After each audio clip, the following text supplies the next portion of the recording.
And dropped its highest level tsunami alert issued following a series of major earthquakes on Monday, but told residents of coastal areas not to return to their homes as deadly waves could still come.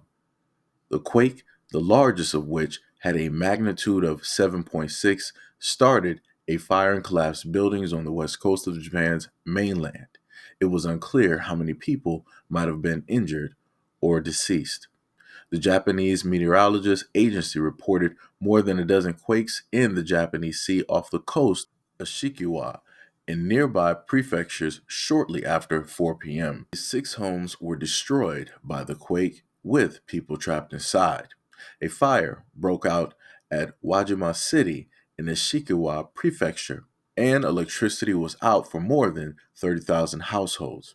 The agency initially issued a major tsunami warning for the Ishikawa and lower level tsunami warnings or advisories for the rest of the western coast of the island of Honshu, as well as the northernmost of its mainland island, Hokkaido. The warning was downgraded to a regular tsunami several hours later, meaning that the waters could still reach up to 3 meters or 10 feet. Aftershocks could also slam the same area over the next few days. Japanese public broadcaster NHK TV initially warned torrents of water could reach as high as 5 meters or 16.5 feet. NHK also stated that the tsunami waves could keep returning, and warnings were continuing to be aired hours after the initial alert. Several aftershocks also rocked the region. Government spokesperson Yoshimasa Hayashi also stated that he stressed that it was critical for people in coastal areas to get away from the oncoming tsunami. Quote, "Every minute counts. Please evacuate to safe area immediately." People returning to get their wallets and other belongings have been known to be swept away and drowned even hours after the first evacuation warning. People were evacuated to stadiums where they will likely have to stay for a few days. Hayashi also stated that no reports of deaths or injuries have been confirmed from the quake, stating that the situation was still unclear. Japan's military was taking part in the rescue efforts. Japanese media footage shows people running through the streets and red smoke spewing from a fire in a residential neighborhood. Photos show a crowd of people, including a woman with a baby on her back, standing by huge cracks that had ripped through the pavement.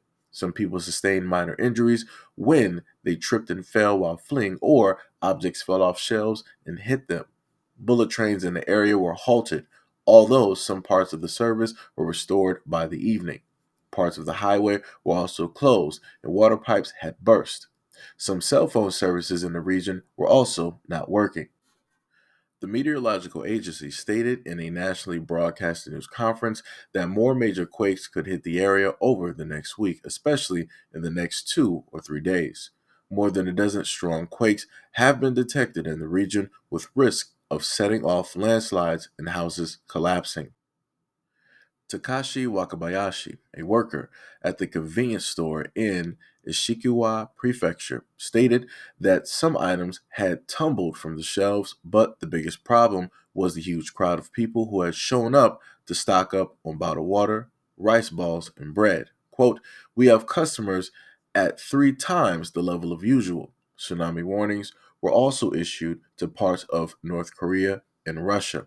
The Japanese government has set up a special emergency center to gather information on the quakes and tsunamis and relay them speedily to residents to ensure safety.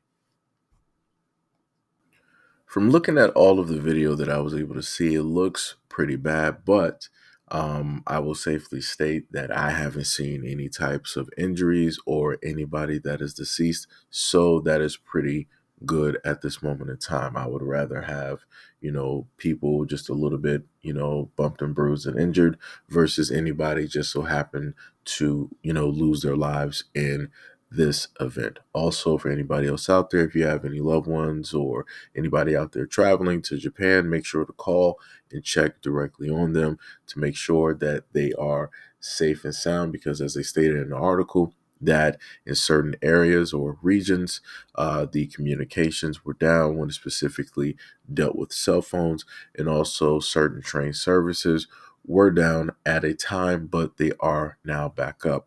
And they also stated that some people may be holding down directly in a sports stadium for the next few days just to make sure that everything is safe and sound, because there will be a continuance of waves and potential earthquakes that can come.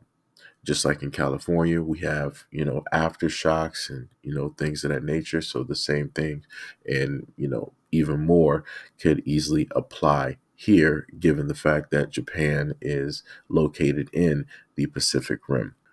And again, for anybody listening, if you have any family or relatives that may be traveling, because they did state that they gave a warning or relay some information directly to Korea and Russia as well, make sure to check in on your family members to make sure that they are safe and sound, that you know specifically where they are. And again, if anybody is, in Japan listening to this, hopefully that you are, healthy and well, and hopefully this is the worst that you guys will have to deal with any type of water or anything such as earthquakes.